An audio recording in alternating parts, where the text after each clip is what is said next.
So hello everyone, welcome to my new mini blog. তো আজকে আমরা ঠিক করেছি কালিগরা মিলে 3জন কালিগ মিলে ঘুরতে যাব। তো এখানটায় আমি একা যাব না, আমরা 3জন মিলে যাব। আর এই বজ্জাত মহিলাটাকে অনেক আগে আসতে বলেছিলাম, সে আগে না এসে লেট করে এসছে। তারপরে আমরা নেমন্তন্ন ছিল ওই আরেকজন স্টাফের, রীতাদির বাড়ি। রীতাদি আমাদেরকে তার বাড়ির ঠিকানা দিয়েছিল, কিন্তু এই দুর্ভাগ্যবশত আমরা এই 3টে রাস্তার মধ্যে কোন রাস্তাটা দিয়ে যেতে হবে সেটা আমরা কিছুতেই বুঝতে পারছিলাম না। তো আমরা মিষ্টি 7 আপ হাতে নিয়ে কী করলাম, দাঁড়িয়ে পড়লাম। তারপর না পেরে রীতাদিকে ফোন করলাম যে রীতাদি তোমার বাড়িটা কোথায়, কোন গলি দিয়ে ঢুকতে হবে, তুমি একটু প্লিজ জানাবে। তারপর সে একটু এগিয়ে এসে নাইটি পরে দাঁড়িয়ে আছে যে এই গলি দিয়ে আমার বাড়ি। তো শেষমেশ তার বাড়িতে আমরা উপস্থিত হলাম। বাড়ির সব গুছানো গাছানো সব ঠিকঠাক ছিল। তারপরে রীতাদি আমাদের খেতে দিল, কারণ তাড়াতাড়ি খেয়ে আমাদের বার হতে হবে, আমাদের ঘুরতে যাওয়ার প্ল্যান ছিল। তো ভিডিওটা পুরোটা দেখলে জানতে পারবে যে অ্যাকচুয়ালি আমরা কোথায় যাচ্ছি। আর এখানে আমি পায়েলকে বলছি যে তুই আমার ভিডিওটা ভালো করে কর। তো রীতাদি আমাদের জন্য অনেক কিছু রান্না করেছিল, চিকেন, ডাল, বেগুনি, পাঁপড়, মিষ্টি, স্যালাড, অনেক কিছু ছিল। তো তারপর আমাদের খাওয়া দাওয়া শেষ, আমার খাওয়া অলরেডি কমপ্লিট হয়ে গেছে, রীতাদিকেও খেতে বসতে বলা হলো। কিন্তু এই যে এক ভদ্রমহিলা, ওর খাওয়া শেষ কিনা দেরিও করে আসছে, আবার দেরিতেও খায়। এখনো খাওয়া শেষ হয়নি, আবার পাঁপড় নিয়েছে। পায়েল পাঁপড় আর খাস না, পায়েল হাতটা ধো, পায়েল হাত ধো, তুই হাত ধুবি, হ্যাঁ কি না।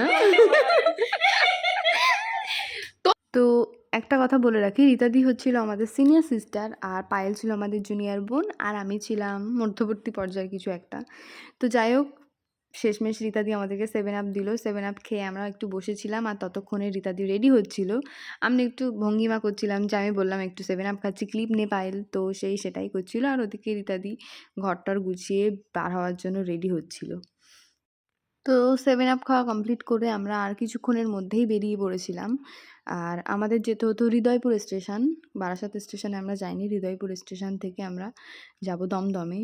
তো এখানটায় আমাদের পাটি ধরে হাঁটতে হচ্ছিলো, কারণ পাটি ধরে হাঁটলে আমাদের হচ্ছে স্টেশনটা তাড়াতাড়ি কাছে হতো। আর আমি পায়েলকে বলছি, পায়েল ট্রেন ঢুকছে আর তুই আমরা এই পাটি দিয়ে হাঁটবো, তুই আমাদের ভিডিও করে দে।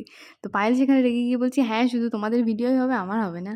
তো যাই হোক, এইসব কাণ্ড করতে করতে আমরা চলে এসেছি হৃদয়পুর স্টেশনে। হৃদয়পুর স্টেশনে এসে আমরা সানগ্লাস পরেছিলাম। বাই দ্য ওয়ে, এটা আমার সানগ্লাস না, এটা পায়েলের সানগ্লাস। কিন্তু হচ্ছে সানগ্লাসটা আমার চোখে এত ঢিলা ছিল যে আমি পরতেই পারিনি।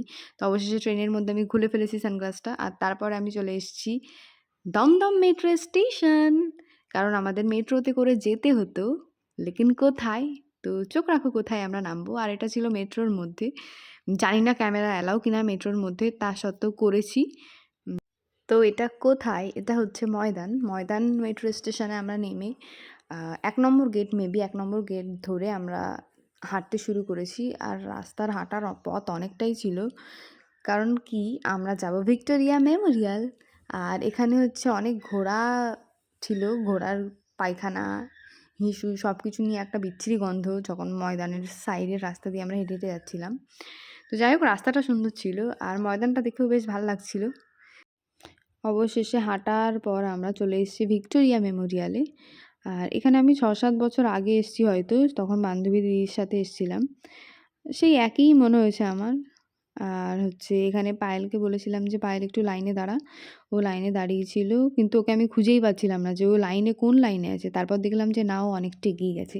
তো আমি ভাবলাম ওর কাছে একটু যাই, গিয়ে হচ্ছে টিকিট কাটা হলো। তারপরে হচ্ছে পায়েলের মুখটা দেখার মতন ছিল, পায়েল ভাবছে আমাকে লাইনে দাঁড় করিয়ে দিয়েছে এরা। আর তারপরে পায়েল টিকিট কেটে নিয়ে চলে আসলো। আর তারপরে আমরা ঢুকে গিয়েছিলাম ভিক্টোরিয়া মেমোরিয়ালে। তো ওর ভিতরে গিয়ে আমরা অনেক কিছু ছবি টবি তুলেছি, সেইগুলো আমি আর ভিডিও ক্লিপ নিইনি। তারপর আমরা ভিক্টোরিয়া মেমোরিয়াল থেকে বেরিয়ে যাই। তো আমাদের খিদে পেয়েছিল, তার জন্য আমরা পাপড়ি চাট নিয়েছিলাম, কিন্তু দুর্ভাগ্যবশত পাপড়ি চাটটাতে কেন জানি না টক দই দিইনি, মানে মিষ্টি দই যেটা হয়। তো তারপর সেখান থেকে আমরা চলে আসি মেট্রোতে, ময়দান মেট্রো স্টেশনে।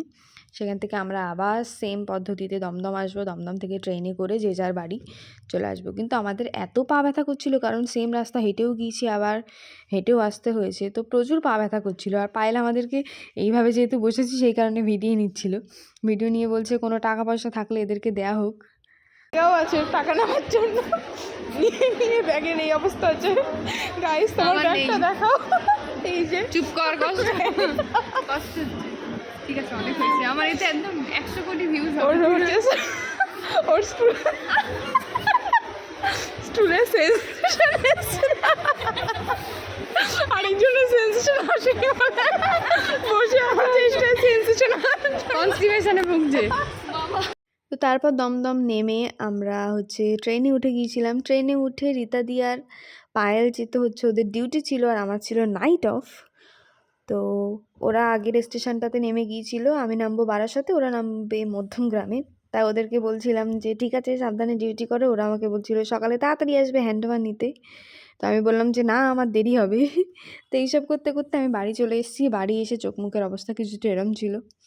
তো তারপরে আমি খুবই ক্লান্ত ছিলাম, মনে হচ্ছে আমি এক্ষুনি গিয়ে শুয়ে পড়ি। তো ভিডিও লাস্ট ক্লিপ যেহেতু নিতে হয়, তো আমি নিয়ে নিয়েছি আমার ভিডিও ক্লিপ। তো টাটা বাই বাই, দেখা হবে আবার অন্য কোনো ভিডিওতে। আমি আবার এখন ঘুমোবো। Tata bye.